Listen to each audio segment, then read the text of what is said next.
Welcome to Tamais International Schools.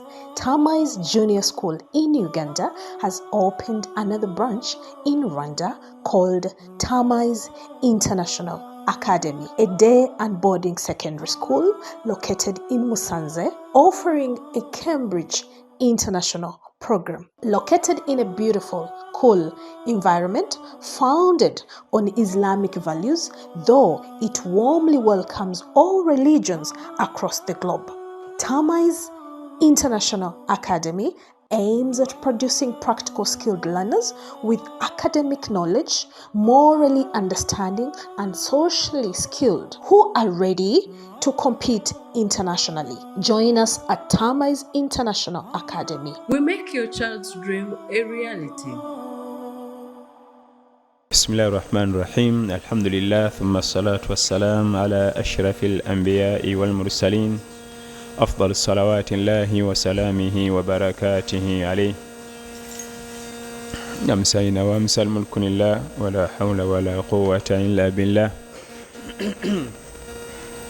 اللهم إنا نسألك خير ما في هذه الليل ونعوذ بك من شرها ونسألك خير ما بعدها ونعوذ بك من شر ما بعدها أما بعد السلام عليكم ورحمة الله وبركاته.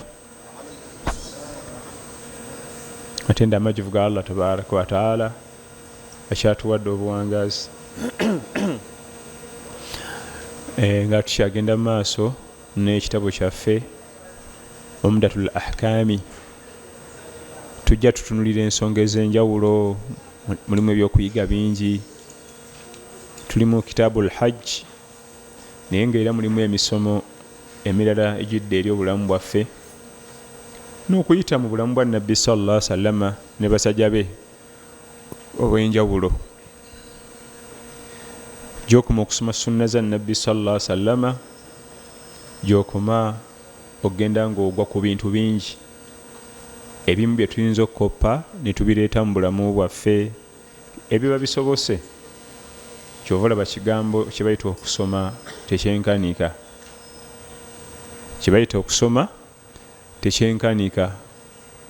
Olwo bye tuyitako wano olinaga nti akukankakoppe ngateeke mu bulamu bwange, naye nze naawe okukoppa enneeyisa emu bweti ku basahaba ba Nabbi sallallahu alaihi wasallam n'ogiteeka mu bulamu bwo oba tewenkanika, olwo bwe ziwerera 3-5 oba ofaanana otya, kubanga abo baliko obulungamu basahaba ba Nabbi sallallahu alaihi wasallam. Kale katulabe olwaleero insha Allahu tabaraka wa taala nga bwe tugenda okutambula insha Allah. Naam. الحمد لله والصلاة والسلام على رسول الله صلى الله عليه وسلم. صلى الله عليه وسلم. قال المصنف رحمه الله باب فسخ الحج إلى العمرة. قال المؤلف رحمه الله باب فسخ الحج إلى العمرة. atutte mulyango ogukkiriza okusazaamu enniya ebadde y'okukola hijja n'osazaamu n'ogifuula umra, kubanga hijja etukakatako ate umra eri sunna. Kikirizibwa okubanga obadde olina enniya ey'okukola ibaada eya faradha wakati mu kukola ibaada munda n'ogikyusa n'efuka eya sunna, kikirizibwa.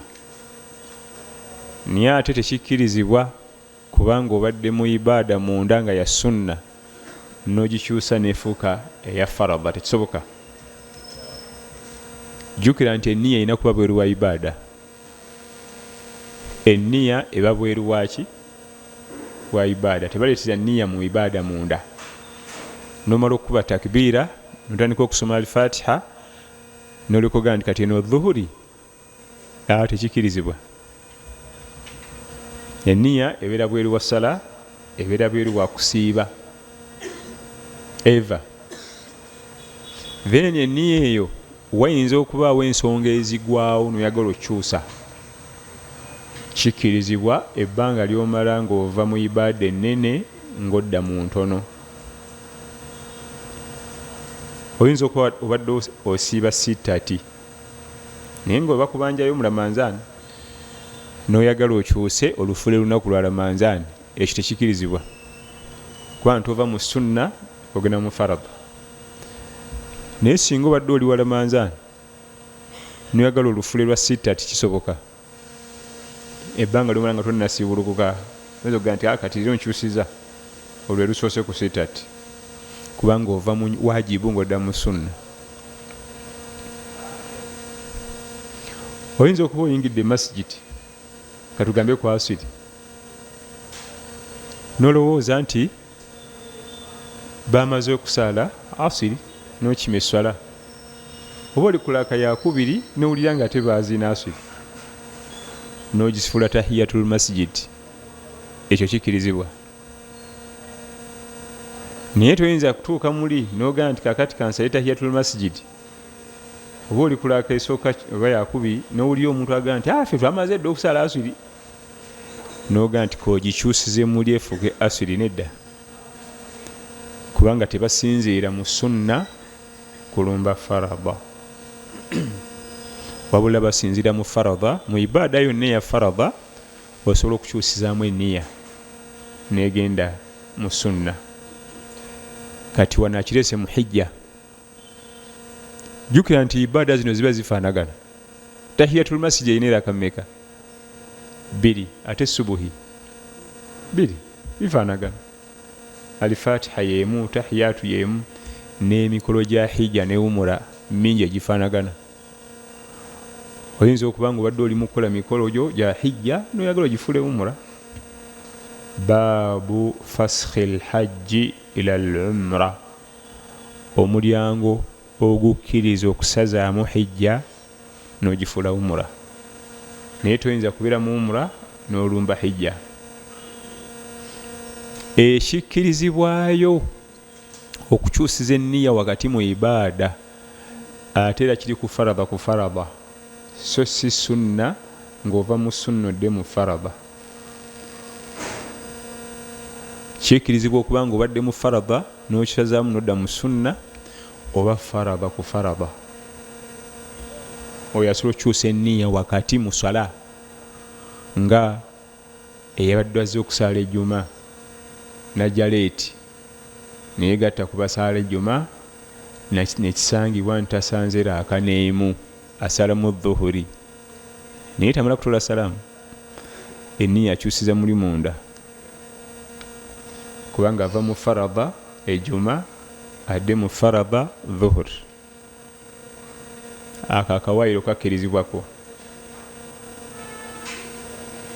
ako akawaayiro kakkirizibwa.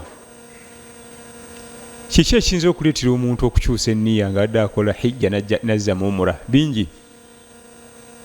Ayinza ofuna obulwadde ng'emikolo gya hijja takyasobola gimalayo mingi, n'agifuula umura kisobole okuba emitonotono egiwewuka.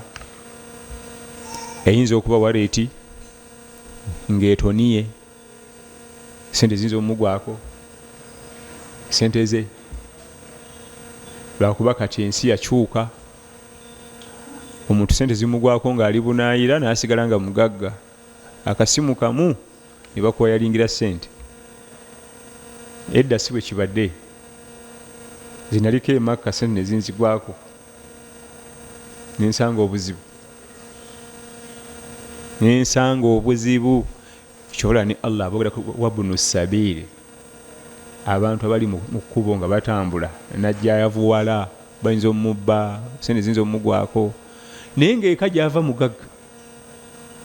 Naye kati olwaleero empuliziganya egenze egonza, kasimu ako kola bukozi bwoti, mumpeze $5,000 3, abala kakaadi kamu ka visa kadi anyingiza mu kyuma bwati, naye mabega si bwe kibadde, nga bayinza okubbira eyo khalas n'ofuuka lunkupe, n'ofuuka munaku, n'otandika okugenda ku mizikiti. Waliwo gwe batunyumiza sente zabagwako mu safaari, ne banoonya emirimu, ne bafuna okusima kabuyonjo ziri eŋŋanda pit latrine nga tebazisimanga nako, ne bagamba tujja kugukola naye tetujja kusabiriza nga bali babiri kati batandika okusima naye nga tebabisobola kubanga biri mu art sonda zirina okwenkana naye nga bagamba tujja kukola ki kusabiriza ne batandika okusima kabuyonjo landiroodi n'abagoba bino bifu byonna bikyami iye Allah yakola irimba nange okusima obusinyi ekinnya ekyo ezo ensonda ezo zibalancing knowledge bagikuwa enkumbi n'ensuluula bebyo genda osima basajja bakasima nekenkana konna bwe kati neeno ezo ensonda nezikka naye kyenjagadde wano nti ebiyinza okuleetera omuntu okukyusa enniya ya hijja efuukewo mura bingi biwerako kati gwe mulyango gwatwalamu insha allahu tabaraka wataala. Naam. عن جابر بن عبد الله رضي الله عنهما قال أحل النبي صلى الله عليه وسلم وأصحابه بالحج وليس مع أحد منهم هدي غير النبي صلى الله عليه وسلم وطلحة رضي الله عنه. وقدم علي رضي الله عنه من اليمن فقال أهللت بما أهل به النبي صلى الله عليه وسلم. فأمر النبي صلى الله عليه وسلم وأصحابه أن يجعلوها عمرة فيطوفوا ثم يقصروا ويحلوا إلا من كان معه الهدي. فقال ننطلق إلى منى وذكر أحدنا يخطو فبلغ ذلك النبي صلى الله عليه وسلم. ننطلق إلى منى وذكر أحدنا يخطو. نعم. فبلغ ذلك النبي صلى الله عليه وسلم فقال لو استقبلت من أمري ما استدبرت ما أهديت ولولا أن معي الهدي لأهللت. وحاضت عائشة رضي الله عنها فنسكت المناسك كلها غير أنها لم تطف بالبيت. فلما ظهرت طافت بالبيت قالت يا رسول الله تنطلقون بحجة وعمرة وأنطلق بحجه.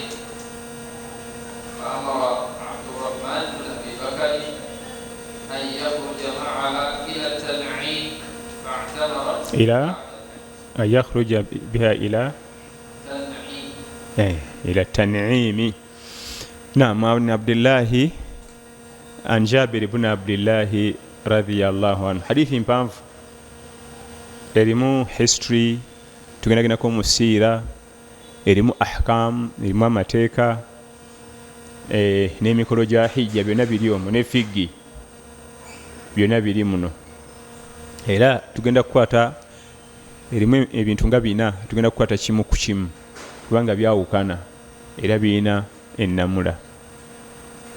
Kakati Jabir ibn Abdillah al Ansari omumanyi ono mu basahaba ba Nabbi sallallahu alaihi wasallam, Jabir ibn Abdillah we Madina atunyumiza sallallahu alaihi wasallam nti ahalla nabiyyi sallallahu alaihi wasallam bilhajji wal umra.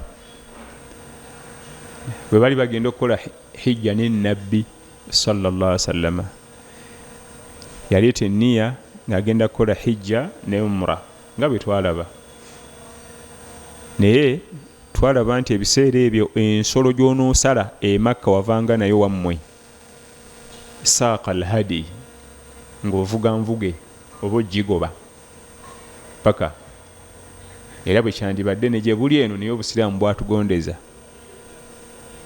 Nabbi sallallahu alaihi wasallam yayinawo ensolo n'omulala yali ani Abdullah ibn Rawaha, be babiri abalinawo ku nsolo, abalala bali tebalina, abalala tebalina olw'ensawo naye nga bandyagadde. bali tebalina olw'ensawo baba bakyali awo baleeta enniya jeno najja jeno Ali bun Abi Talib radiyallahu anhu ng'ava Yaman. Yali nabbi sallallahu alaihi wasallam yamutuma ku mirimu gya umma e Yaman ogenda okuŋŋaanya zakatul mal eyeeyo mu nsi yeeyo. Naye agenda otuuka e Madiina nga safari emaze okuyimirirawo basimbula. Yakava mu safari teyatuula naye naga nti nange ŋŋenda. Nabbi sallallahu alaihi wasallam bwe yali agenda okukola hijja buli yakimanyaako yayagala abeere mu hijja eyo era yalina ennamba nnene era nabaga nti khudhu anni manasikakum, emikolo gya hijja mugiiga okuva ku nze. Teweerabira nti hijja ibada nkadde ne mujahiliya bakolanga hijja era bali bagimanyi naye nga mulimu mistakes nsufu, nga mulimu ensobi nsufu era buli mwaka bakolanga.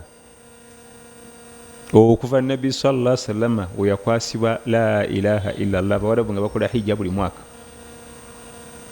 naye nga bakola bifu.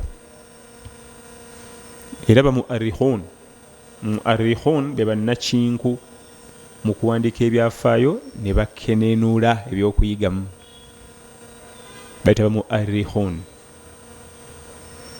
Akusomesa ebyafaayo ate n'abikuleetera mu bulamu bwo obwaleero. Abasajja akusomesa ebyafaayo time neetuuka n'akumikisinga mbagenda ebbadiri okulwana n'olabanga nawe ogenda bbadiri. Mu kaseera ako nawe n'olabanga okutta ekitala mugenda wa badiri. Batugamba nti Allah tabaraka wa taala okutuma Nabi Muhammad sallallahu alaihi wasallam wali wennyini ewali Kaaba e Makka kwali kumwanguyiriza mirimu egy'okuyigiriza la ilaha illa Allah. Gitya buli mwaka Abawarabu bajjanga okukola hijja bawulire la ilaha illa Allah bagize Bagidadi bagitwale Damasikasi bagitwale Sana bagitwale Lebanoni bagitwale Yorodani kubanga buli mwaka balina okuŋŋaana awo. Mu kujja wano mukola hijja bawulirani la ilaha illa Allah bo basaasaanye kumwanguyiriza mirimu buli mwaka balina okujja.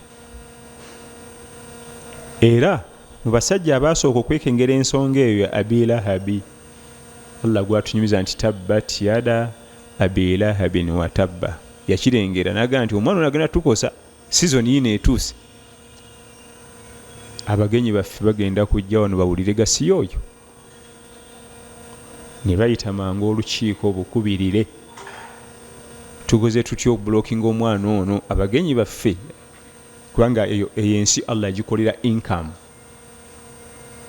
Abantu agenda okukola obukozi hijja kyokka sene ensufu olina okulya olina okwebaka olina okunywa olinayo okujjaawo eyo nti yajja okuwa emmere olinayo okujjaawo nti anaasuze omwana wa mwanyina ezo siki sente.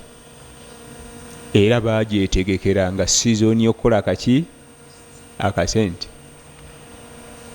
Abi Lahabi bwe yakirengera waliwo abantu Allah byawe endaba nga balabira wala talaba wano salla kituwe ya Rabbi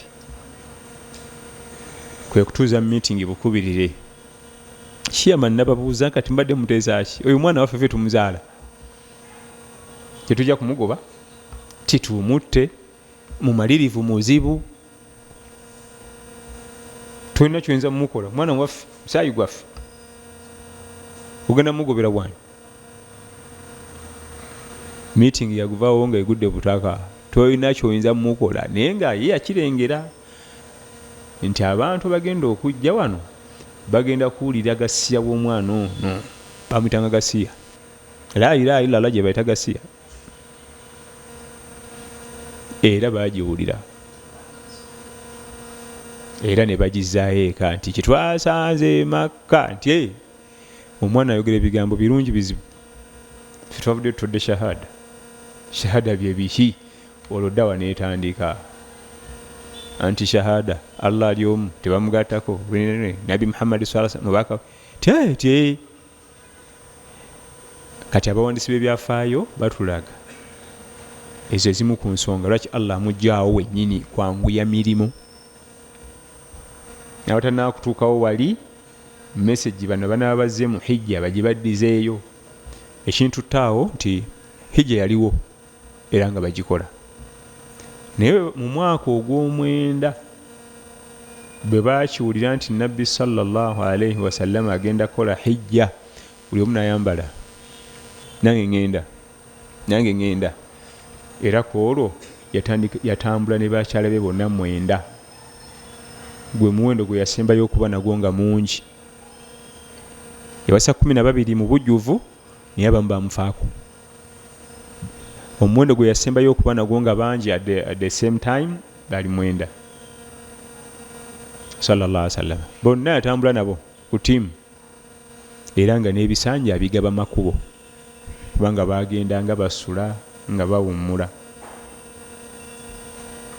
kati Ali tugende nti Ali yali ava Yaman nga yakayingira e Madina ne bamugamba nti gwe otuuse bwano naye ekiriwo amawulire agookya tye nkulu agenda mu hijja nagana ngenda ava ku mirimo gya umma agenda ku mirimo gya umma sisigala wano ثم قدم علي من اليمن وقال أهللت بما أهل به رسول الله صلى الله عليه وسلم ناغا nti bannange nange nniya gyendeese okukola hijja nabbi gyaleese gye ngenda okukola naye batuuka e Makka abatayina nsolo nabbi yabagamba bagifuule umra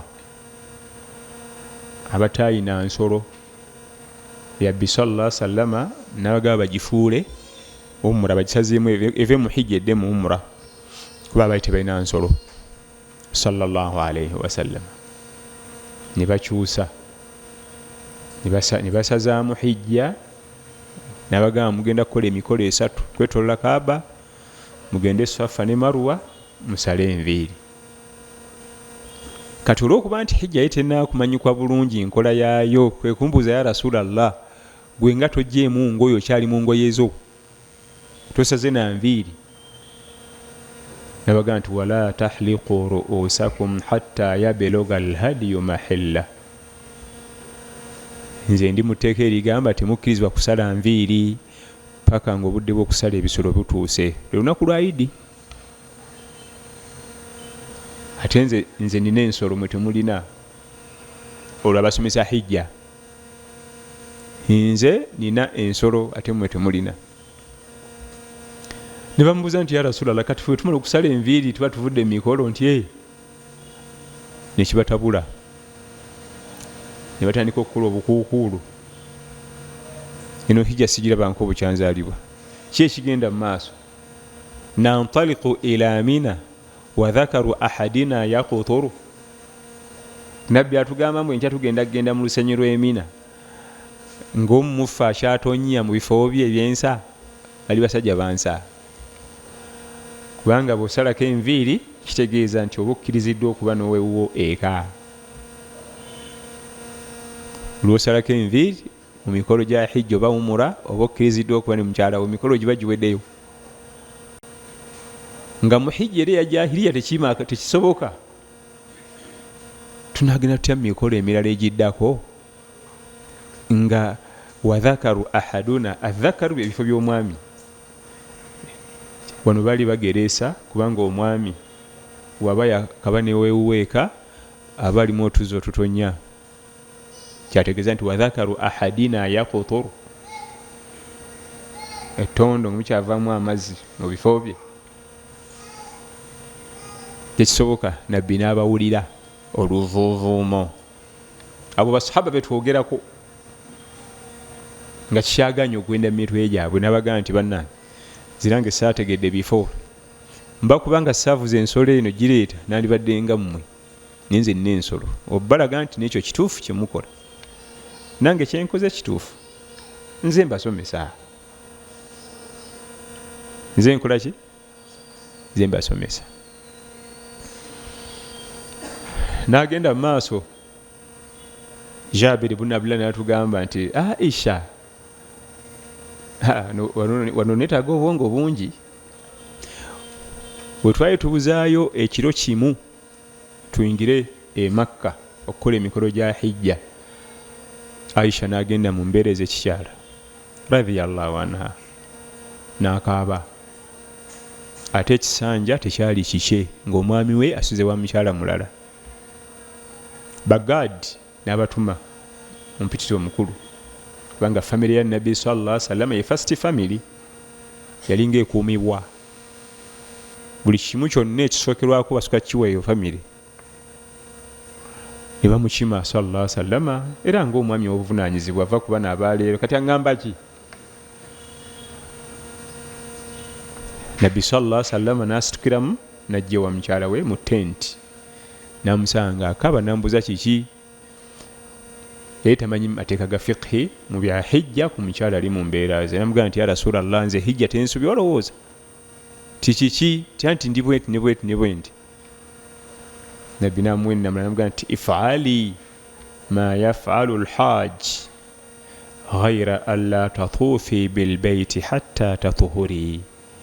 Ogenda kukola buli mukolo gwonna abali mu hijja gwe bakola, okujjako okwetolla ennyumba mpaka ng'otukudde. Teweeraliikirira, oli okay? Teweeraliikirira, oli okay? Emikolo gyonna ogenda mu lusenyu Arafa, ogenda mu lusenyu Muzidalifa, ogenda mu lusenyu Mina. Buli lusenyu waliyo emirimu egikolebwayo, si kugendayo bugenzi. Okukuba ebiwagi byonna biri okay. Ibada gy'ojja okulindiikiriza okwetolla ennyumba ya Allah. Lifena kaakati hijja eba ewedde nga tuteekateeka kuddayo Madiina, ate Aisha akaaba again. Bagadi ne bagenda bategeeza omukulu nti omukyala ali mu tenti omwo naye tulira tali mu mbeera nnungi. Najja kubanga yali muntu wabuvunaanyizibwa nnyo eri abakyala be sallallahu alaihi wasallam, so singa ffe. Yali muntu wabuvunaanyizibwa nnyo, buli akakona ku mukyala we kakona ku ye. N'ambuuza kiki,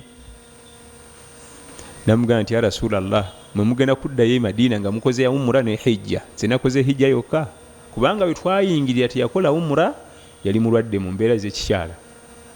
Yagenda okutereera ng'emikolo gya hijja gitandise, n'akola hijja yokka.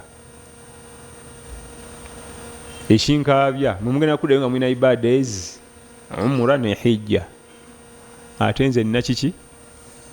Ge maziga gano. Jjukira twali tuyingira yakaaba, kati tugenda era akoze eki? Akaabye. Nabbi sallallahu alaihi wasallam n'ayita muto we Abdurrahman bun Abu Bakr, Abdurrahman mutabani wa Abubakar Siddiq radhiyallahu anhu, Aisha muwala wa Abubakar Siddiq radhiyallahu anhu, n'amulagirira waba mutwala aleete nniya akomewo akole umura, bayitawo Tan'im. Awo wava masjidi Aisha, abaali bakoze ku hijja oba umura bagimanyi. Waliwo masjidi bagita masjidi Aisha, we yalaga mu kafaako. Lyali ddungu ebiseera ebyo nga tewali kiriwo, kati waliwo kibuga. Ni masjidi gaggadde, bagiyita masjidi Aisha radhiyallahu anha. Akakafo kali bweru wa haramu, nga bwe twagaye nti baleetera nniya munda, tebaleetera nniya ekola hijja oba umura, tebaleetera nniya ya umura munda mu haramu. N'ofuluma n'ogenda ebweru wa haramu n'oleeta nniya n'okomawo. Aisha radhiyallahu anha akafaako yalaga n'aleeta nniya ne muganda we muto we Budalakaman ng'amuwerekeddeko buli omu ali ku nsolo yiye, ne bakomawo ne bakola umura. Aisha omutima ne gumutereera. Ebyokuyiga ebiri mu hadithi, weewuunye Nabbi sallallahu alaihi wasallam bwe yali atuma omukyalo oyo yamuteekako maharamu, brother we yamuteekako maharamu, brother we. Waliwo basahaba balala bali awo ne Bagadi naki yagamba Abdurrahman aluwa mukoddomi wange, yangu werekere sisitawo. Bagadi tebagenda. Abdurrahman yawerekera webalaga tebagenda kusulayo webalaga tebagenda kusulayo naye yatekako mahram sallallahu alaihi wasallam. Ekyokubiri kikirizibwa okuba nga ogenze e Makka n'ogenda ku masjidi eyo n'oddamu n'okolawo murendala n'omulundi ogusukka mu 2, 3, 5 ne 10 nga abamanyi basimbula mu hadith eyo eya Aisha bwe yagenda ku Tan'im n'addamu n'aleeta enniya n'addamu mu mizizo bupya n'ajja n'akola umura n'okolera taata n'okolera maama yafa n'okolera mukazi we yafa n'okolera bale yafa muwala we yafa ng'ogenda awo naye enniya tebagireetera mu haramu munda olina ofulumamu n'odda n'ofulumamu era obumotoka obutakisi bubeerawo nga busomba buti Masjidi Aisha nemugenda nemudda. Abamanyi abamu ne bagaa nti ekyo kyali kyeyawulidde Aisha yekka tekikkirizibwa ku mulala. Abalala ne bagaa nti tewali bujulizi bulaga nti kyali kyeyawulidde oyo kasita kiba nti nabbi yamugamba n'akikola kikkirizibwa. Ddamu hadith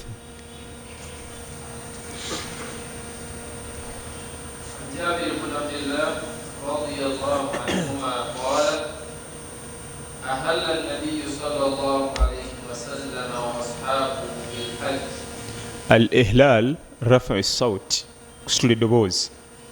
Banaye bwe tuba tuli mu hijja oba umura amaloboozi genda kubaga amaanyi labbaik allahumma labbaik labbaika sosi nga balinga ataalidde emmere.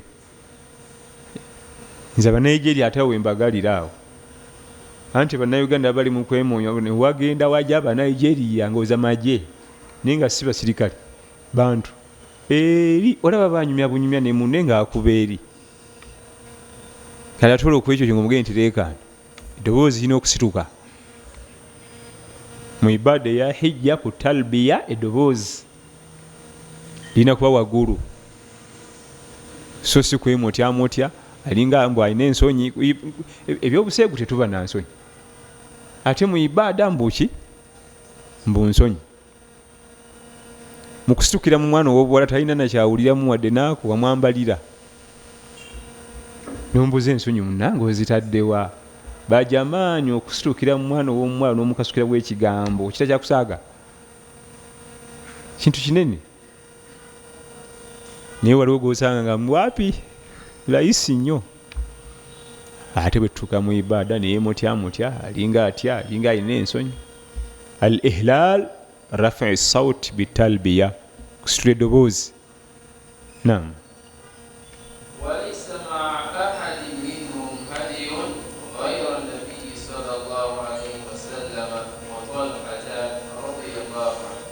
Bwe bamala okuleeta enniya tebalina bisolo okuggyako Nabbi sallallahu alaihi wasallama ne Talhatu bunu Ubaidillah oyo naye muduumizi w'amagye.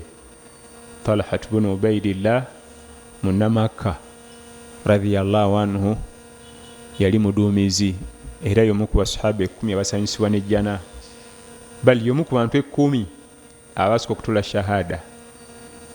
Abantu 10 mu Makka abasooka okutula shahada. Talhatu bunu Ubaidillah radiyallahu ate yali musajja mufunyi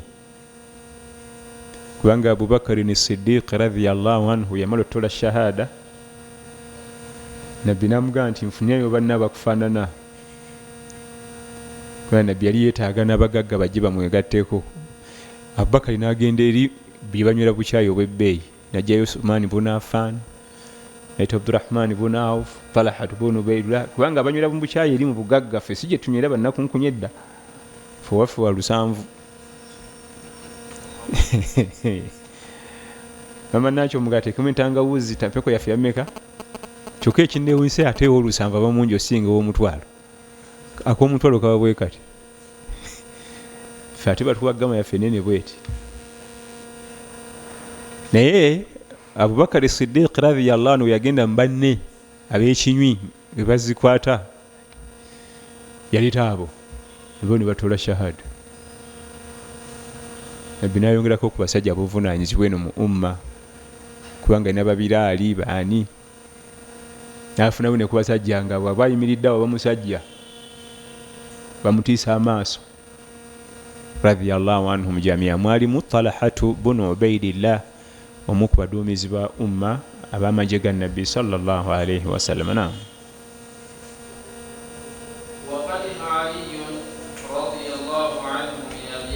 Ali ibn Abi Talib radiyallahu era naye muduumizi w'amagye ga Nabbi sallallahu alayhi wa sallam. Yali ava Yamani ku kima zakatul maal.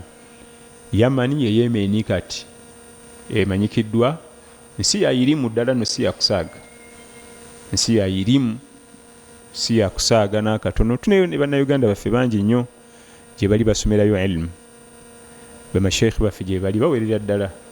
Abasinga kumanyayo Sheikh Mazinga, ni waliwo n'abalala bangi, tiimu nnene, kubanga ensi ya Yamani nsi ya ilmu, si kusaaga. Naam.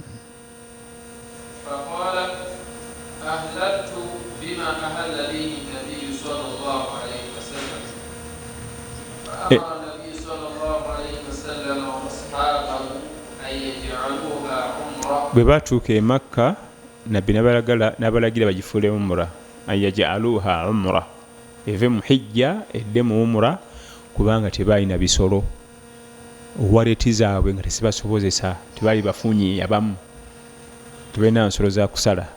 Naam.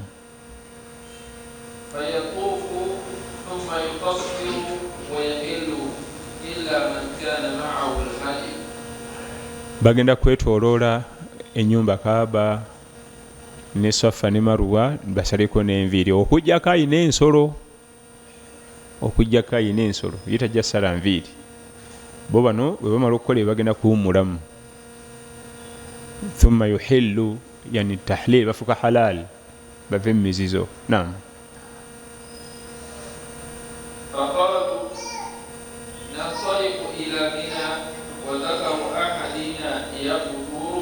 Naam. Nantaliqu ila Mina wa dhakari ahadina yaqtur. Fitugende tutye Mina nga tukyatonnya, kisoboka kyabatabulamu abo nga tebakitegeera. Naam. Naam. Ebigambo ebyo byali mu nkuubo ne mu bukirikikiriki, nabbi najja agafuna. Fabalaga dhalik, amawulire ago ne gamutuukako ti abantu bo beemulugunya, tebakitegedde bulungi, kibuzeemu. N'abakuŋŋaanya sallallahu alayhi wa sallama nayogerako gye bali.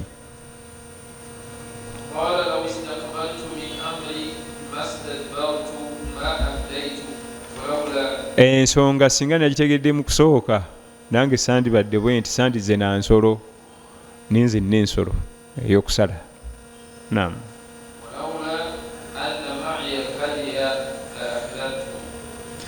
Walawula anni ma'iya alhadiya la ahlaltu, bakubanga saze na nsolo, nange nalibadde nsalako enviiri nembera ne bakyalo bange, naye nze naze n'ensolo, sikkirizibwa. Naam.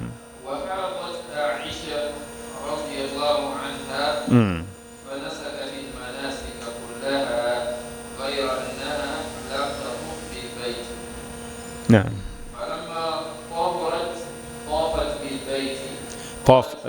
Tafat bilbait, bwe yatukula n'akola emikolo gya hijja, naye yali yamisinga umura kubanga yali mu periods, yali yamisinga emikolo gya umura kubanga yali mu periods. Agenda okutukula nga bali mu hijja, nabaga nti bannaye bino byetwogera okubitegeera practicals, tosobola kutegeera hijja nga togikoze, ne bwe tusomera emyaka, naye gwe soma kyoba otegeddeko, genda n'ekyo, kibanga kuwuga. Ne bw'osoma ebitabo mutwale ebyokuwuga, toyinza kuyiga. Notula mu library y'ebitabo bya swimming, n'osoma n'ogimalako yonna, tolina kyoyinza kukola mu mazzi wadde naako. Olina kuba mu mazzi amatonotono, instructor natandika okukulaga, n'ogenda ng'omastaringa, n'ogenda kugaddako paka otuka ku deep end. Naye ne bw'osoma ebitabo 100, olunaku lw'oli divinga mu mazzi lw'ogenda okufa. Kana tomanyimu wadde naako nakamu. Kati ne hijja kubanga tomanyi watusooka Mina oba Arafa oba Muzdalifa, biki bakolera Arafa, biki bakolere Muzdalifa biki practicals. Hijja zimu ku ibada ziri practical wegitegeera omala kukola. Naam. قالت يا رسول الله تنطلقون بحج وعمرة وأنطلق بحج فأمر عبد الرحمن بن أبي بكر Abdurrahman ibn Abu Bakar uyu mutabani wa Abu Bakar abo bakulu be ba Asma ba Aisha bakulu be baana ba Abu Bakar Siddiq radhiyallahu anhu. Era Abdurrahman ibn Abu Bakar oyo gwe bogerako awo ye yali mu Rum ne sister we Aisha nga nabbi asogwe enkomerero sallallahu alaihi wasallam baliwo babiri. Oyo Abdurrahman gwe bogerako awo mukodomi wa Nabbi sallallahu alaihi wasallam yaliwo nga malakul maut akola emikolo ku Nabi Muhammad sallallahu alaihi wasallam nga aliwo ne sister we naye yalaze kukyala yayitabeera nabo. Yalaze kukyala nga alina omuswaki mu kamwa ke era ng'agusenyesa ng'atudde awo banyumyamu ne sister we ng'omulwadde ali awo. Ni Aisha n'akizuula nti nabbi yali atadde eriiso ejjogi ku muswaki ne feesi ebanja. N'ambuuza nti akhudhuhu laka fa ashara bira'sihi an'am. N'ambuuza nti ya Rasulallah nkoleza omuswaki? N'addamu n'omutwe nti kubanga yali takyasobola kwogera. Naam. Kati Aisha n'ajjako brother w'omuswaki n'agumenyamu. Ekitundu omuswaki kyeyali asenyesa brother we n'akimuddiza ye kano n'akagaaya ne kakola obuswaki brush n'aguwa bba. Era yafa omuswaki gumuli mu kamwa sallallahu alaihi wasallam. Ekikola kye yasembayo okukola. Sunna gye yasembayo okukola yali asenya sallallahu alaihi wasallam. Ate ebigambo bye yasembayo okuyisa ku mumwa ng'alamira umma as-sala wa ma malakat aymanikum. Umma yange nze ngenze naye eswala n'abeeka bw'olabirira n'omukono gwo ogwa ddyo. Abeeka bw'ofugisa omukono gwo ogwa ddyo. Wa ma malakat aymanikum. Ebyo ebibiri biriko omuliro biriko ejjana. Ebikolwa yasembayo kusenya, ebigambo tulamira swala n'okuyisa obulungi bw'otwalirako okulya. Abdurrahman bun Abu Bakr ono gwe twogerako mu ruumu eyo mu bedroom eyo yalimu ne sister we be basooka okukola emikolo egikolebwa ku mayiti, ogigolola n'ogibika. Bajenozi bonna nga tebaliwo, Abubakar, Umar,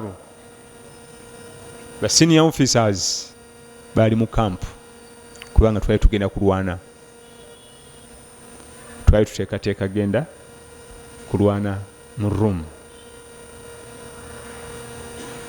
Bw'oba ogenda ku miqaat okuleeta enniya eya hijja oba umura ng'omaze ofuluma Madiina, miqaat eri sayidi wano ku left ate ku right boat wali ekikubo ekigenda amagye gye gaali. Kubanga Nabbi sallallahu alaihi wasallam nti yalina amagye nti mugende mu barakisi y'egindi muleeteyo 5 n'egindi muleeteyo 100. Abaabanga abantu bali basuubuzi, ono ali kukulima, oli alunda mbuzi ze, nga balonda ekifo nti katugambe for example tugenda sinkana Nambole mu kisaawe, ab'Embale batuuse, ab'Ejjinja batuuse, kati tukyalinda ab'Emasindi, naye buli atuuka butavaawo tumala okugwayo tusimbule. Bwe yakikolanga yalondanga akafo we bagenda okugumba nga we basula. Kati mu bifo ebifaanagana waba kuba chapati, bafumba muwogo, bafumba caayi, nga bw'obiraba bubiri kati ebyabeeranga. Bwe mugenda mu ntalo oli yaze kukola sente, fumba kacaayi, akubye chapati akubye. Kubanga buli kintu ekibaawo mubaamu abalala tabafunamu. Bifena kati balina kampu gye baali bakuŋŋaaniramu nga bakyerinda bamala okuggwaayo basimbule. Ate amawulire ne gajja nti omukulu sallallahu alaihi wasallam afudde. Naye olutalo lwali lutwala basiniyazi bonna okuva ku Abubakar Siddiq. Kasita ngamba Abubakar Siddiq naye tombuuza Umar n'Osman ne Ali, bonna bali bagenda. Ummu Ayman bamitanga Baraka, lino eri Obama erinnya eryennyini lya kikyala, bamitanga Baraka. Ummu Ayman ye yamugaana, namugamba nti ya Rasulallah, oli muyi, embeera yeetiisa, abantu bonna ate bagenda fuluma, ate muno mulimu abannanfuusa abalabe bo.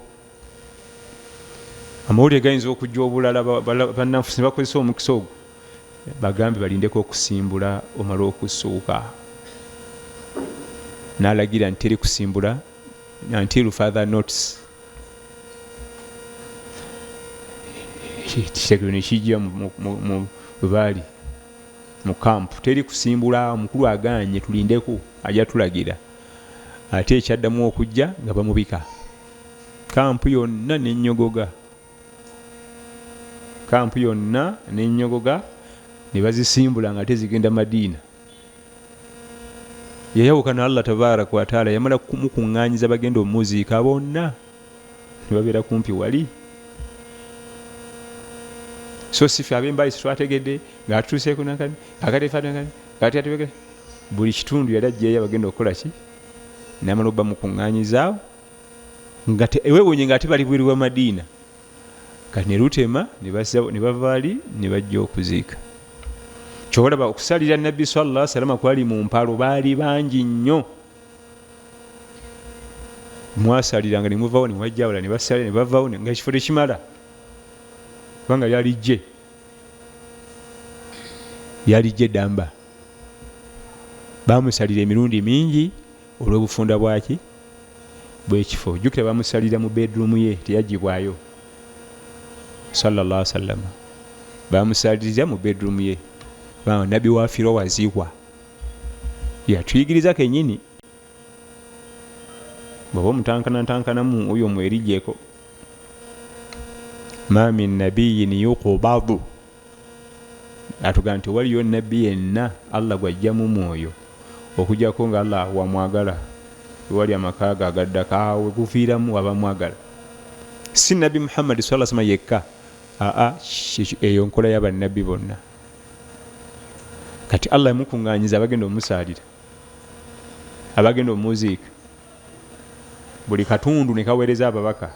Ate bali energetic, kubanga twali tugenda mu lutalo tuleeta bamuzeeyi, baali awo kumpi, bavugako buvuzi kilomita zinga 13 ne batuuka ku masiri ya Nabbi sallallahu alaihi wasallam e Madiina. Naye nga bonna beezinze bati empyo yekoze eki, ebayiseemu mawulire gabasukako obuzito. Era Abubakar Siddiq radhiyallahu anhu olwakwata entebe eryejje lyasookerako, yali kulembera Usama bin Zaid nga alina emyaka 19 ey'obukulu, 19 years of age.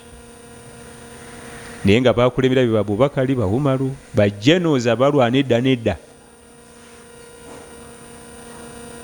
Era Abubakar Siddiq radhiyallahu anhu mulimu abamu ku baakaama nti waayi, omwana ono muto, tulina abasajja bakalidi, tulina abasajja babumaali abalwana edda, lwaki tokyusaamu n'otuwa omukulembeze omulala nti ani eyamuteekako yetakimanyi nti muto?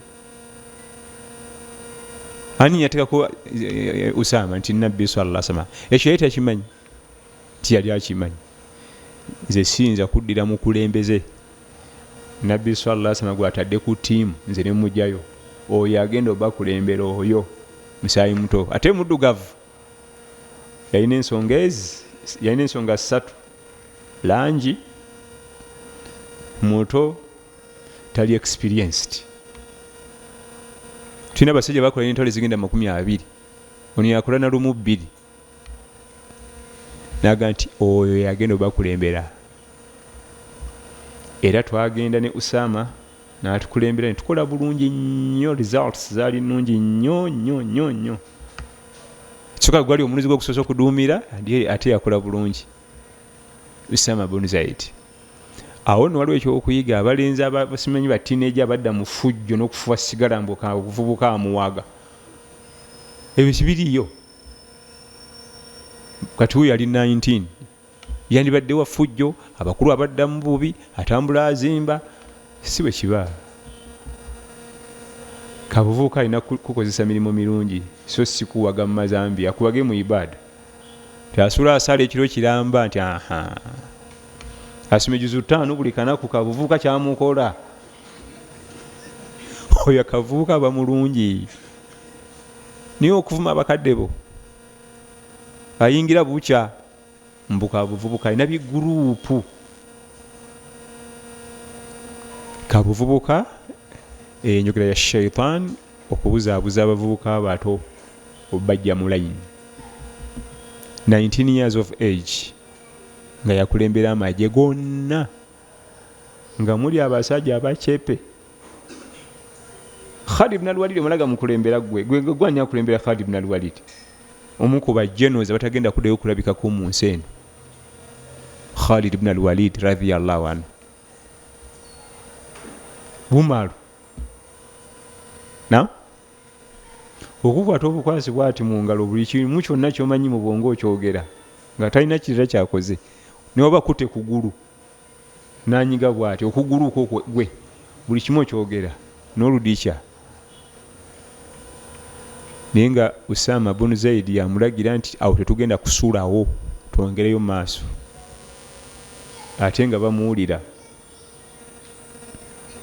Tuli fena kale nibane bwe tusoma wano siira, history, tulinako mu fiqhi, tulinako mu hadith, kasavu kanyama iba general paper.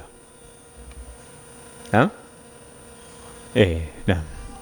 فأمر عبد الرحمن بن أبي بكر أن يخرج معها إلى التنعيم. Tan'imi ke kafaako ewali masjidi Aisha bayitawo Tan'im, lyerinnya lya kafaako. Tewaaliwo kantu konna, naye oluvannyuma wazimbibwawo ekijjukizo. Masjidi gaggadde bagita masjidi Aisha. Emisana nga bwefaanana n'ekiro baagikuba ettaala. Bw'otuukawo ekiro olowooza ate kiki misana, naye nga ate ekiro ya white. Oba ng'ogenzeewo, oba ogenze mu umra oba hijja, gamba instructor wo ku Tan'im wali masjidi Aisha tulageewo. Nze bannaye nzijukiza abantu baffe wano mu Afirika obusente bwakunoonyeza mu kiwatu. Allah bakututte mwezi ensi sente zikozese bulungi. Sooka ove ku WhatsApp, sooka ove ku TikTok. Abantu batuuka mu hoteeri ne bamuwa wifi zeri z'amaanyi, si ze zino eza wano, nga tayagala kuva mu hoteeri kubanga wifi ejja kulaki, ejja kuvaako. Nobeera ku wifi olunaku lulamba, okakkana avaayo byonna ebifo tabirabye. Olite wifi ojja kumusanga, TikTok ojja kumusanga. Essente zo ezobanga osasudde mu umura zikozese bulungi, kubanga guyinza okubanga mu bulamu bwo gwe gusoose okugenda mu kafaako ng'ate gwe gusembye. Nga wekoze eki? Nfene gye tuli eno buli tugendako awo, nze bwe ntuuka bwe nti e Madina sooka kuvuunama mu haramu mu lujja wakati awo ne tukanteeka wansi ekyenyi nebaza Allah, nze ani gw'oleeta wano nzito wakati ate alina wadde 10 nino nkomyawo wano n'omwaka n'omulala, era nenfuba okulaba nti ebifo byonna mbituukamu. Tuli fenna okozesanga bulungi akasenteko n'otabuzibwabuzibwa, kubanga bali olusuka kibasooka kugamba ye wifi. Bo bamanyi bagamba bakuwa wifi zikuyambyeko okuwuliziganya ne banno, mugende ekiro musaale. Badda mu kulaba TikTok. Ate gundi yatadde ebitundu bye byennankani, twali tukyali awo ne guli n'abiita, twali ebyo bibira ku TikTok. Olunaku ne luziba ne muyingira olulala ne muyingira muli ku ebyo. Eyagenze okukola ibada bw'abeera eno byabeerako. bwagenda eri era byadda wifi muleke ojja mumusanga eka wifi ne wano waali naye bino byetwogerako biri mu kifo kimu eyo yokka. Naam. عن جابر رضي الله عنه قال قدمنا مع رسول الله صلى الله عليه وسلم ونحن نقول لبيك بالحج فأمرنا رسول الله صلى الله عليه وسلم فجعلناها عمرة. eyo hadithi yemu neeri adda kaatiriza eri. Naam. eraga kukyusa nniya neva mu hijja nedda mu umra. Naam. عبد الله بن عباس رضي الله عنهما قال قدم رسول الله صلى الله عليه وسلم وأصحابه صبيحة رابعة فأمرهم أن يجعلوها عمرة فقالوا يا رسول الله أي الحل؟ قال الحل كله. eno hadithi yemu neeri naye yatulaze deeti sabihatu arbaa bayingira ku makyanga ennaku z'omwezi 4 ennaku z'omwezi 4 omwezi gwa dhulhajji jjukira nti hijja etandika nga 8 bayingira nga 4 bamala wiiki emu mu kkubo okuva e Madiina wiiki emu bali bamaze okuyingira mu nsi e Makka ng'ennaku z'omwezi 4 dhulhajji ne bawumula 5 ne bawumula 6 ne bawumula 7 8 emikolo gya hijja ne gitandika. kati bo atugambye wano nti nabbi sallallahu alaihi wasallam yagambye mumufuuse halal ne bamubuuza nti biki ebiri halali gye tuli temukyali mizizo buli kimu kiri halali gye muli tikiki alhillu kullu byonna biri halali amakulu kubanga muhijja abakyala bazibuzibu muhijja nga watambudde n'omukyala sebo tomukwata nako mu ngalo abadan kiri haramu okujjako okumukwatako mu ngalo ng'omuyamba oba kulinnya madaala n'ebino ebyokumukwatako nti baabo bakaga babalengera baabo bakumba n'oweweeka tokkirizibwa paka ng'emikolo gikoze eki giwedde. N'omukyala naye kennyini ebya make-up ebyo biki kuwandika ku mumwa atakkirizibwa. Lwaki abitugaana? Akadde tukongere Allah, tukongere ibaada eyandibadde attunka ne munno owewuweeka ekiro saala oba wuumula owumuze omubiri enkyogenda kukola mikolo kubanga n'okubeera ne munno owewuweeka maanyi oba ogakendeeza wuumula tulo enkyogende mikolo n'abagaana okuwandika ku mimwa ne feesi kubanga obudde bubeera mu ndabirwamu abongera dhikaari abongera okusoma Qur'an tawuba dua kubanga omukyala atula mu ndabirwamu nga yeekolako abaana bange dunia ekwewunsa omwana omuwala gwolaba asoma amawulire ku TV kimutwalira wano awa nga atereza feesi oluusi more than an hour ali mu kutona kiki ate abasajja si bwe kiri abasajja talina buzibu agira kasitala byetayinga ekutte bulungi wano ba gajja atulayo mu kamera naye nti agenda kujja presentinga program abaana bamukolako nga bana ate naye nadda mu ndabirwamu tereza kano tereza kano tereza kano kati obudde obwekwekolakolako abujjawo twongere ibaada. Naam, ddamu hadithi eyo.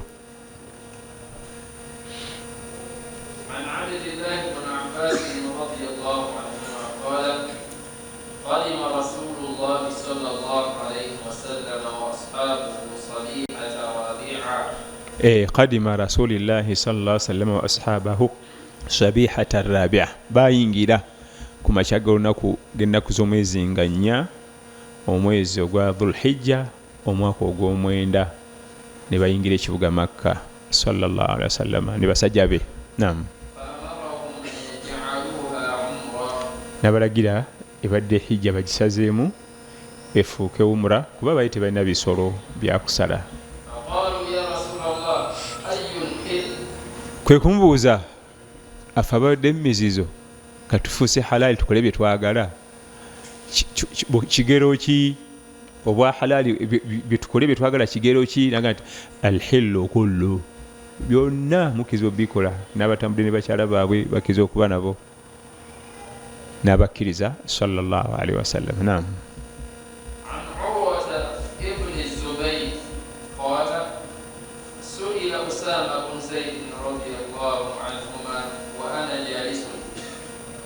كيف كان رسول الله صلى الله عليه وسلم يسير حين دفع؟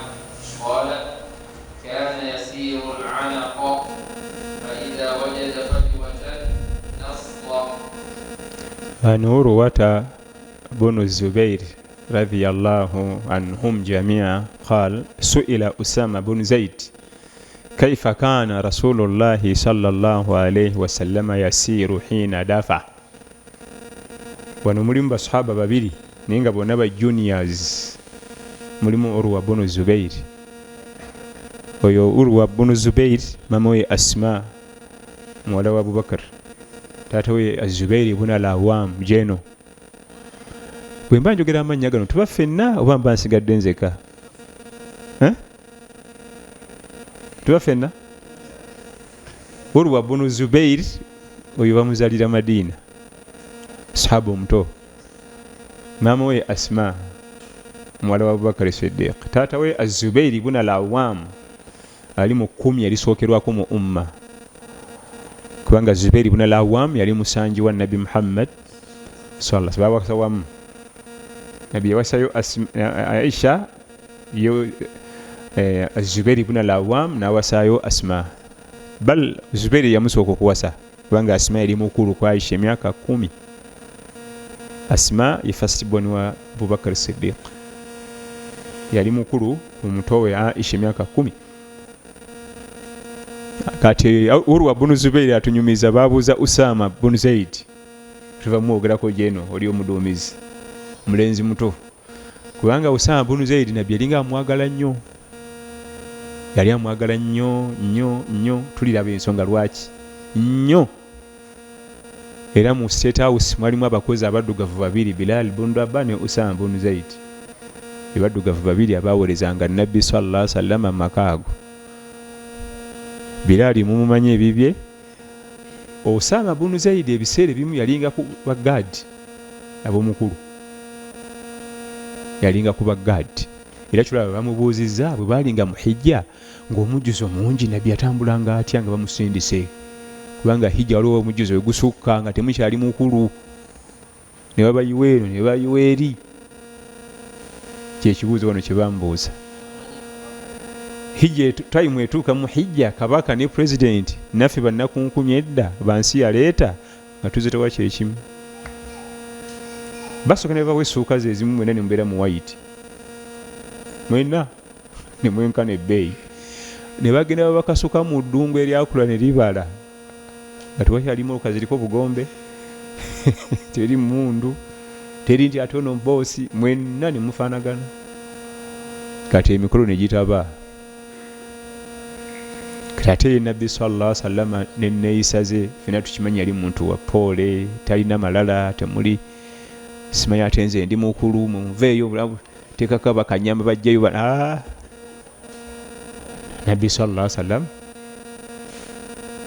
ngoyinza notuukawo nolowooza yagala geeti yawo.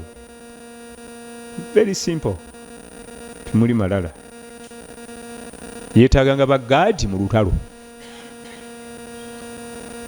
Era bwe twali Uhud gadi bagikuba ne bagiyiwa nga babodegaadi ba Nabbi sallallahu alaihi wasallam buli omu anoonya kutaasa bulamu bwe addeeka nga tafudde, omukulu takyeri kumukuuma. Lwe lutalo lwokka lwe bakubako ku gaadi ye ne bagiyiwa, babodegaadi bonna ne basaasaana. Okubuuza gumwagaye mukuuma nti wayi omukulu gwe twagaye mukuuma aluwa nti mmanyi gyali. Ebintu byatutabuseeko dda, nakumya okumulaba ng'oba nannyonnyola naye byakumya olaba, sazeeyo kumulaba kati. Ne mubamu byatiranga okukozesa bagaadi be ye mwana mulenzi oyo Usama bunu Zaid radhiyallahu anhu. Yali musajja muddugavu kyokka nga taata musajja mumyufu,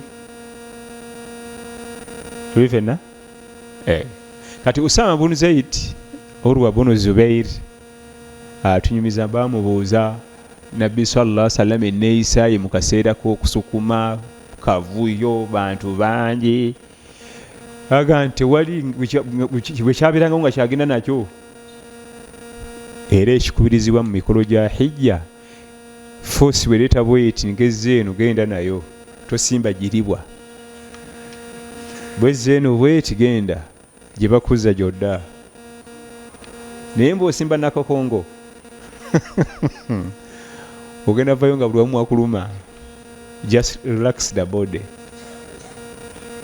toyomba tovuma bakutomedde bakusindisa yatambulanga mpola sallallahu alaihi wasallam fa idha wajada fajwatan nassa wabanga akumwaganya nga yongezamu ka speed naye yalinga relaxinga omubiri n'atasiba bumonde bwe tubanga twetololaka banosiba obumonde bookosa simba amanyo abamu basitula n'ebyuma n'akalu by'omukono buli abakoona ku mukono guno be bamanya tekikirizibwa oba okosa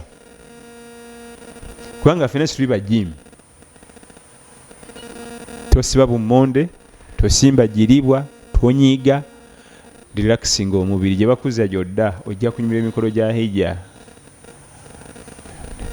nam kye hadithi eno eya Urwa bin Zubair nga atunnyonnyola Usama bin Zaid yali ababuulira kubanga Usama yali mukulu bano bawulwa ba juniors ba junior nnyo bato kubanga baana babazalira Madiina abo n'atugamba nti babuuza Usama nannyonnyola enneeyisa ya Nabbi sallallahu alaihi wasallam mu kavuyo nga kangi so nga ate wandibadde osuubira bandeese bakanyama ne bagamba muveeyo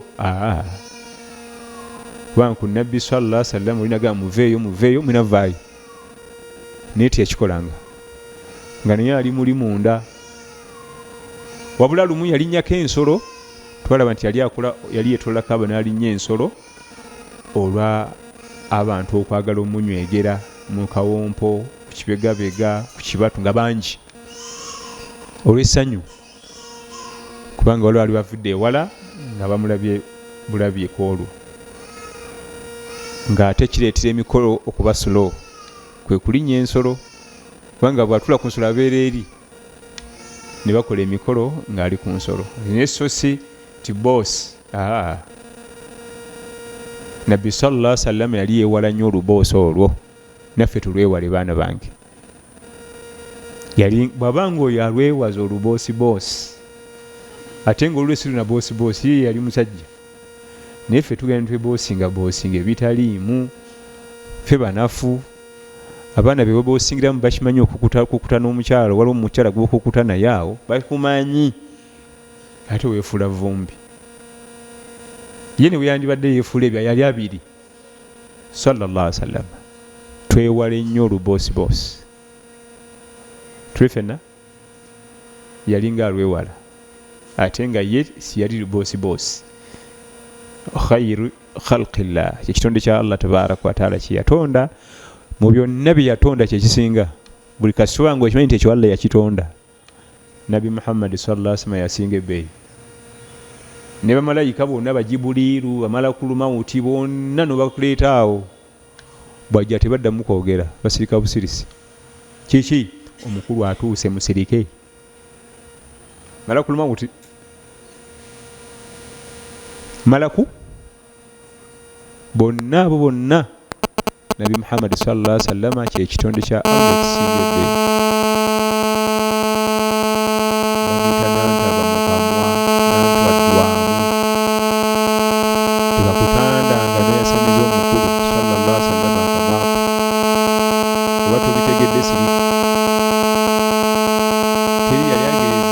kumulaba mukamwa n'amaliriza mirembe abada bwe yagezaako mukkakanya yasanga omuyuda yali mu restaurant e Madina sallallahu alaihi wasallam omuyuda ne bamugamba nti oyo nabbi wa Allah gw'olengera ayingira yomuyempebwala Muhammad nti yoyo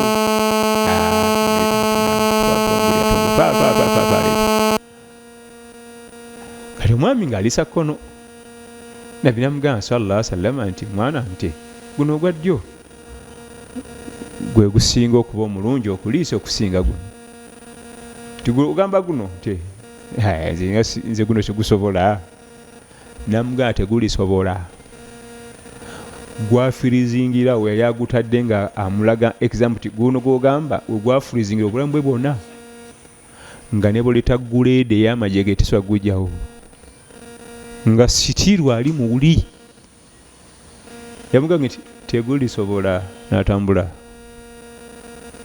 era abaana ne bamukazaako oliggayo wakakono kumulaba muki oyo tebamulaba mu kamwa tebamuddamu talya nkoko mmenyeemu ebyo bigambo bya Kiganda biba bikulaga bweyiti oli nantaddwamu buli yenna eyagezaako omulaba mu kamwa ng'akuleka bulesa yiye temugaba bingi nga tegukola ki tegulisobola tegufreezing yasanga abaami abalima ku lusozi nga balima mu format ya terracing kuba nabbi sallallahu alaihi wasallam ate mu agriculture yali musufu yatusomesa agriculture ate alimako tubina ebitabo babul musaqati wal muzara bya agriculture tuli fena abali mu bulugh maram tujja tuka mu babul musaqati wal muzara wala bagriculture wa nabbi sallallahu alaihi wasallam asanga abami babiri bakayana amazzi gava mu lusozi waggulu eri kati ng'etteeka erifuga amazzi ag'okufukirira ebimera byo alina omusiyo ogusooka waggulu ku lusozi yasooka okufugirira bwamala n'agata addako n'afukirira bwamala n'agata paka we wanaatuuka eno ng'etteeka eryali lifuga omuggo oguva mu lusozi wa kati ono baali Madiina olw'okuba yennyinimu ennimiro eri eno wansi agamba oli ali waggulu nti nze nno sooka okufukirira kubanga nze ndi mutuuze wa wano mwe mutwaba budamya bubudamya nga bulaba mudinka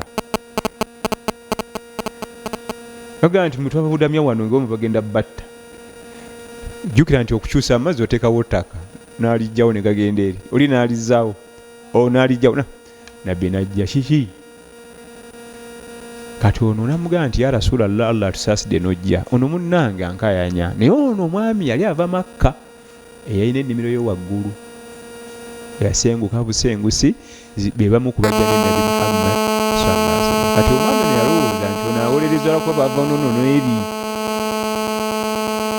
namugamba nti adeli ya Muhammad lwaki tewenkanyankanya gwe Muhammad wenkanyenkanye lwaki onsaliriza olwokuba nabbi namugamba nti wange ssebo eggooyigirize nze okwenkanya nga bye byantumisa mwe kenyini mumabaga amateeka nti ali waggulu yasooka okufukirira ennimiro ye bw'amaliriza n'ata ne gaddako si nze nabiteekawo yagamba bugambi tunulira muliraanwawo ku nnimiro wano labe anti muliraanwawo mu kulima nti mutunulire nze ngenze oyo ayigirize nze okwenkanya oyo omusajja time yatuuka omanyi okubanga wansi wolinye waliwo amanda g'omuliro ng'olina kuba bwoti ebigere babyokya ng'okufuna emirembe alina kubeera bweru w'ekibuga Madiina naye buli lwayingira ekibuga Madiina abanga alinye ku linyata kati time yatuuka nga gyawangalya waliwo ziwolofu ye byawulirira nti wali emirembe ate wasulayo ziwolofu ezo nsolo za mutawaana nizigamba Allah aleese riziki Allah aleese kiki riziki kulaba mukulu muki munyumye ebyasa eno munyumye maniyu mwegerege kubanga byonna ebyo byakulimba osanga omwana aga nti nedda ono yadde alina okuba 3 kati yagenze tukubisa gundi oli yadde alina okujja okuba wano naye nga bw'otunira abyogera oli waddeko kooki mbukoki yatukubisizza ebimunyumye mwerimbe tewali buzibu sallallahu alaihi wasallam bannange jamani babbirako esikirasi yaffe fe mujerege muvume nga bwe mwagala oyo muje mukamwagamu bw'aba alina ensonga gy'asomeseza nga togitegedde tewali buzibu, lindamu gy'agitegeera, kubanga waliwo emisomo gye tusoma wano nga kiraasi nene kituufu, ng'oli bwassa mu bwongo bwala tebijja, lindamu bijja kujja. Tuli fenna? Era nga nebiwera byabazanya emipiira kiraasi nene bagumuwoleza nga gudduka nga naye adduka nga mungi gw'amaanyi n'agussa ku kifuba ne gusirikira awo. Osobola okikola ggwe? Alina byalina okuyitamu n'atuka ku leve eyo. Naawe waliwo bye tusomesa wano n'ojja obiwuliriza nga tisi levo zo, kyola tojja bitegeera, olina jerega bijerege. Tuli fenna twajjirwa mitimbagano gino gibibatuusaako eri ng'obwongo bwe tebunabutegeera kutuuka ku leve eyo bitegeera. Ye nalowooza nti ebirayika byefu. Nedda, entegeera ekyali ennafu. La ikraha fi ddin qad tabayyana ar-rushd. Allah yakola eddiini yaffe temulimu kitamwa n'eki, temulimu kabira gy'otuukamu nti yenneeyisa y'obusiraamu gye bwayigirizaawo ffe waffe tugyagala, teriiyo. La ikraha fi ddin, mu ddiini y'Obuyisiraamu tewaliyo njigiriza yonna nti bw'otuuka mu kabira y'egindi nti ekyo kyo waabwe kiba kya mize mibi, tekiriyo. Wabula enjigiriza y'Obuyisiraamu buli kabira w'otuuka n'ogiteekawo yeba esinga okuba ey'ebbeeyi, yeba esinga okuba eyaki. Byonna bino kyolaba ekirevu, engoye ziri waggulu, era bagenda okudda mu dictionary eri munda. Ate okusala ekirevu si kirungi, kirwaza olususu, kikola ki? Ate baze ku kya Nabbi sallallahu alaihi wasallam. Akasajja kali eyo kaagatta ebigambo gamba nti ne Michael Jackson bagamba yali asinga okwambala empale etesuka bukongovule. Genda olabe evidiyo ze. Genda ogezirabe, tewali mpale gye yayambalako n'olunaku n'olu ng'esuka obukongovule, kubanga amanyi tuba smart, esuka otya obukongovule. Ye aleetera ku Michael Jackson naye mbadde sikigenderera ngo babwe ekiri simanyi. Ye aleeta kifaananyi. Tewali njigiriza ya Buyisiraamu n'egi nti bw'ogenda mu baluulu oba mu basaamya oba mu baki nti bagitamwa, teriyo abadan. Eririda buli njigiriza yonna gy'omanya ey'Obuyisiraamu, buli weetuuka mu kabira yonna mu kaliisha biki bajaniza bwaniriza kubanga bannungi. Barakallahu fiikum wa jazakumullahu khair. Tujja kuddamu hadisi eya Urwa bun Zubair inshallah. Naam. Alaikum assalam.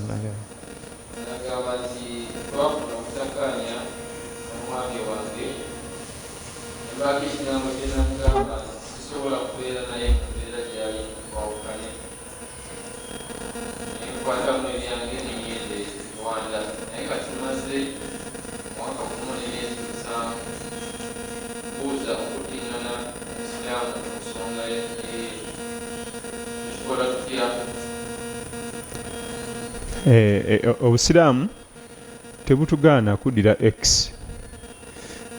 Wano waffe ffe tugaana toddiranga X nankanire. وإذا طلقتم النساء فبلغن أجلهن فلا تعضلوهن أن ينكحن أزواجهن إذا تراضوا بينهم بالمعروف. Bwekibanga abantu bayawukana oluvannyuma bakizuula nti ebyabaawula byali temuli nnyo ne baagala baddeŋŋane, tewali kibagaana. Obusiraamu bwo tebugaana kuddira X wo, balla ate bubukubiriza na kukubiriza. Naye wano ewaffe nti oyo abazze luli teyakumalaawo kati aba akimye kumalawo, kati omuwa omukisa gwa kubiri. Lwakuba bwe tuba tumuddira byonna biddibwamu bupya. Mahare, ogende mu famire ye olabe basenga bataata baani balabo banaakuwa muwala waabwe, byonna abamupya, talina njawulo na mupya. So sobola okuba mulinewo n'abaana babiri mbugende okwate bukwasi ku mukono mugende musibewo oluggi muddamu byonna bipya, hatta n'omusaayi mugendayo n'okuwoowa n'amahare byonna. Bwe ŋŋamba nti biddibwamu byonna bupya mbadde nfunziza biri byonna ng'awowa omukyalo omupya. Ge mateeka. Allah atugambye tumubagaana balaba nga bo basobola okukola ekintu kyabwe ne kigenda mu maaso, tumugaana bantu abo kuddingana. Ate nga X yaba kutegedde namu, esooka afulumyeko ku nsi n'emukubamu ku buswanyi n'agiraba, kati awa bufumba ekitiibwa kubanga mubafuna takombye ku bukawo bwansi. Kati bwagendako ebbali eyo ebweru, kubanga ebweru wakunya ne wamukunyamu naga nti omwami kyali kikulu mu bulamu bwange. Abamu bategeera naye abamu era asigala tategedde, ne bamwongera omukisa era n'aguzanyira. Kati X ate oluusi abakombyeko ku bukaawo bwebweru okusinga ogwa kawala ka siniya 4 ko kalowooza byonna kyekimu mu bufumbo ne gye kava eri gye kakava mu masomero yalowooza byonna bifaanagana, kumbe si bye bimu. Ekiriwo ekikulu tuddamu byonna bupya. Naam, wallahu alam.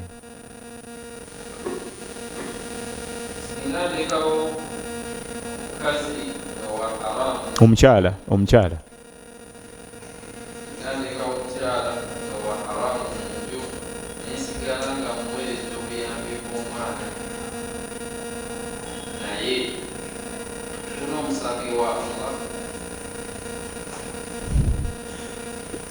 tebaali bawoowe ne bazaala omwana ne baawukana,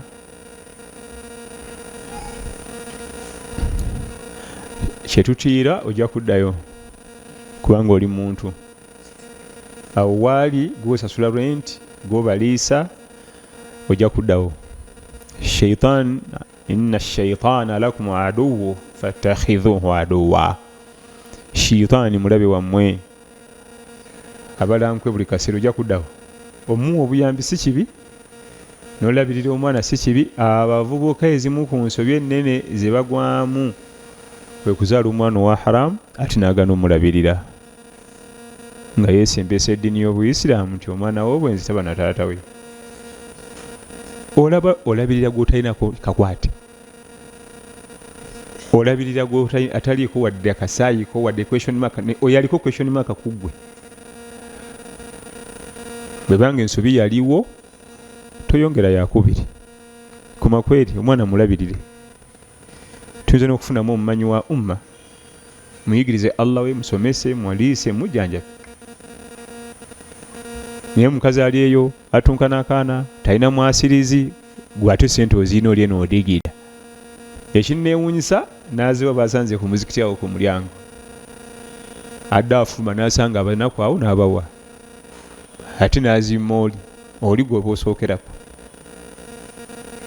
Ensobi yaliwo, teri atagwa mu nsobi. Ogwa mu nsobi si kyekizibu, wabula enneeyisa nga tugudde mu nsobi ewali obuzibu. Naam? Babawuliriza ne bu vidiyo wa masheekhe.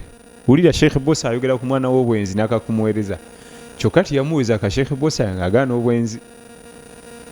Wali nga ogenda omusisinkana wandibadde omuweeza ka vidiyo nti ulaba ka vidiyo ako obusiraamu bwagaana obwenzi.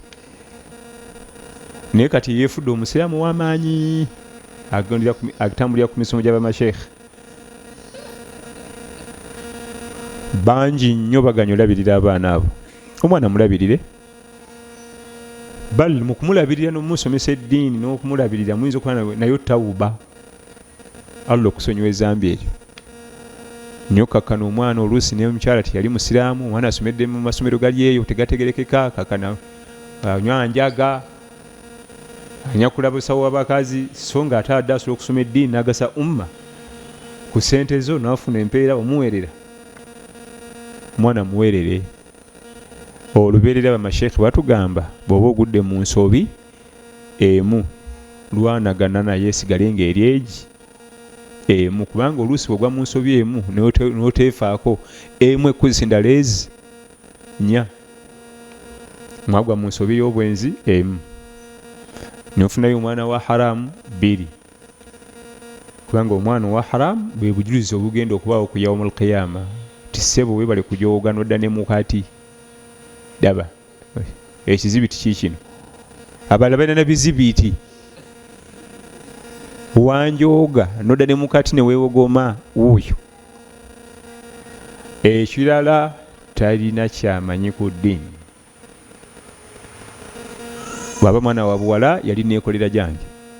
Bannange waliyo blind side gye tutatunulako. Nga bw'olaba nti olese omwana munnaddiini asoma kutuba ofunamu empeera, asaaza abantu ofunamu empeera, bw'oleka omwana muwala neekolera gyange ekiro era ofuna misango. Eyo blind side tetunulayo. Eyo blind side tetugitunulako. Omwana gwe wamuzaala wa buwala ali ku street ekiro yeekolera gije. Ani yazaala ono ti Haji Gundi yafa. Bakuleetera emisango gyeyo. Ffe tufa kwonoyeka omulongoofu n'omwono nefunaera ofuna gwe wamuleeta Allah yisiza ku n'otamufaako. Mulenzi anywa enjaga, anyakula ensawo z'abakyala, anyakula amasimu g'abantu, gwe egyo bayita blind side. Mu kisaawe nga tusamba omupiira wabayo blind side. Batulumbira mu wingi eno nga gye guyise eno ffenna amaaso gaba eno naye gole ate batera kuba eno gye bayita blind. Era kocha bagambe bwe batulumbira eno amaaso mugakume eno yonna mukole eki, kubanga switching omupiira ogwo okuva eno n'aguzza eno nga kitwamakinzeeyo. Eno eyo blind side. Omupiira gye bagulumbira si wabeerewo obulabe, wabula sayiri eri. Tugeraageranyaza ku mipiira kubanga emirembe gyammwe gyakulaba mipiira, wiiki yonna eggwa kulaba mipiira. Ate zinakuwaza badde bakaaba mbabakube. Buli wiiki bo basamba ate buli kati emipiira esatu tetukwata namu. Balaba wali ku leedi abaweereza emizannyo. Sanga yenna anakuwa ne bannange omupiira ogwo kirabika kye kigezo kyaffe eky'omulembe guno nga yenna awotosebwa ati mubabakubye. Kati example tuziwera kubye mumanyi blind side mu ddiini yaffe ey'Obuisiraamu ye mwana gwotasomeseza ddiini ne yeebagala amazambi, mwana wa buwala basajja bakyusanga ngoye gwofuna hajati gwofuna emisango. Haji gwe nga bwe nkugambye nti ono w'eddiini buli kaakola konna ak'eddiini ofunako kubanga wamuleeta Allah yesiza ku nooli naye waali. Kati blind side tutunuleyo nayo. Wa barakallahu fikum wa jazakumullahu khair. Subhanaka Allahumma bihamdika ashhadu an la ilaha illa anta astaghfiruka wa atubu ilaik. Wassalamu alaikum. Welcome to Tamais International Schools. Tamais Junior School in Uganda has opened another branch in Rwanda called Tamais International Academy, a day and boarding secondary school located in Musanze, offering a Cambridge International program. Located in a beautiful, cool environment founded on Islamic values, though it warmly welcomes all religions across the globe. Tamais International Academy aims at producing practical skilled learners with academic knowledge, morally understanding, and socially skilled who are ready to compete internationally. Join us at Tamais International Academy. We make your child's dream a reality.